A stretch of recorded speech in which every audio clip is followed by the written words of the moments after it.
Not sure what Nautilus is skilled up, but of course very inherently tanky. They're doing a good job trade tanking. mlxg's only lost 100 health themselves. LeyM loses about 200. And this should be the first dragon at 3 minutes 21. It's consistent Maokai and barrage damage is magic as PYL finds 2 members. Yeah, finds 2 members and gets very, very locked down as well. mlxg going to blow the ultimate. That is going to be first blood for the jungler here as well. Wuxx actually zoning Acorn away from this one at the same time. The swap comes in as well. He's landing so much consistent damage with these Qs coming through. One last one will do it, but will he have it here? He does have the flash, but it doesn't quite get there. mlxg with the Vault Breaker is going to be able to tank up this turret as Wuxx last auto attack, and that's 2 quick kills for King. LGD have a slight option to come through. The Glacial Prison is available here as well, but it's going to be Assassin that locks that one down. mlxg forced to walk over that equalizer, and Flashes having to be burned. Assassin going to be in trouble, going to flash out of the way, and mlxg looking for a potential ultimate, doesn't decide to use it as Wuxx getting taken down so low here on the bottom side. PWL gets caught by the dredge line though here,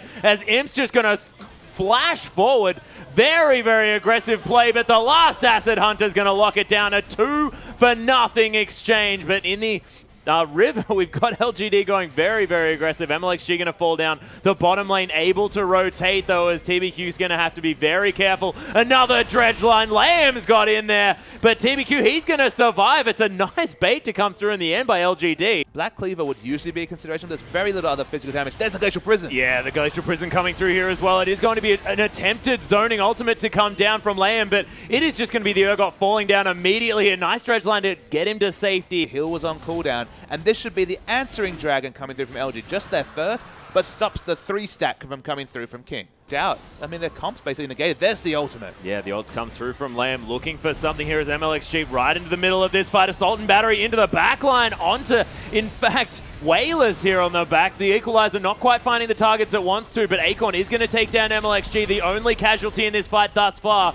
Titan's Wrath is going to be trying to help here as it's a really nice 2-man shockwave. LeyM getting taken down solo, Imp doing so much damage. He is going to have to face off against Assassin, who does manage to pick up the kill in the end, but a 3-for-1. And comp, even though they have so many execution options, they need to, again, have the communication, like you say, go in together. They didn't manage it in the previous fight. This might give King some time on this turret, but TBQ has been so far ahead in farm. Another ult to come down. Zoning ultimate, I believe. They just need to get this structure, but again, with their lack of turret damage, they have to back away. Yeah, mlxg, oh my goodness, caught by just the end of that shockwave by Whalers. Definitely still keeping up with the Orianna. His glory, you have to think, after that split push. But there's the Glacial Prison under 3 members. A beautiful equalizer layered on top, as well as the shockwave at the top of your screen, and my goodness, 2 members just exploding to TBQ. Wuxx now in so much trouble. He's going to try and swap under this one, but that's just going to get him closer to the members of LGD, and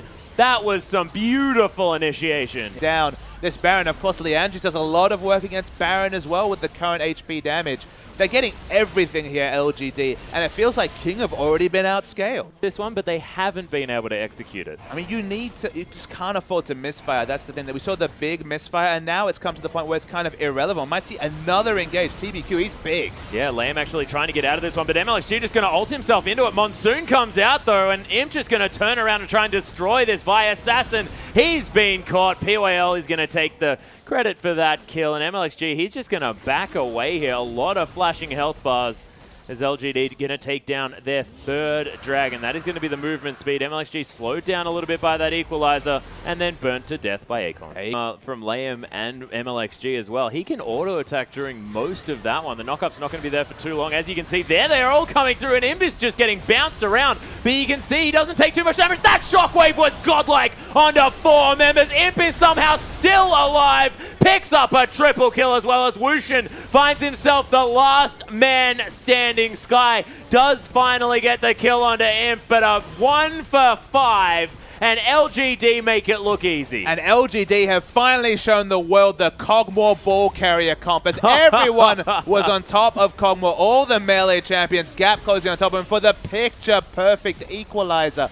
Beautiful stuff from LGD. This should be the game for them. Not sure if they have quite enough time. It's still relatively early in the game, only 34 minutes into it. Nautilus is already up. They probably won't be able to finish the game, but it's been over for about 10 minutes now, Atlas. Yeah, they get caught in the hula hoop of death that Wayless is going to bring down on top of them as well as Acorn. He's going to face check a whole lot of CC here as well. Just gets bounced around. It's a really nice equalizer though. The Sonya's comes through. mlxg is going to fall down. LeyM not too far afterwards, and that was beautifully turned around by LGD. Assassin, he gets exhausted, and the tired Cho'Gath going to fall down as Wayless picks up a double, and King they tap the mat, and you can understand exactly why LGD just running all over the top of them towards the end of that game.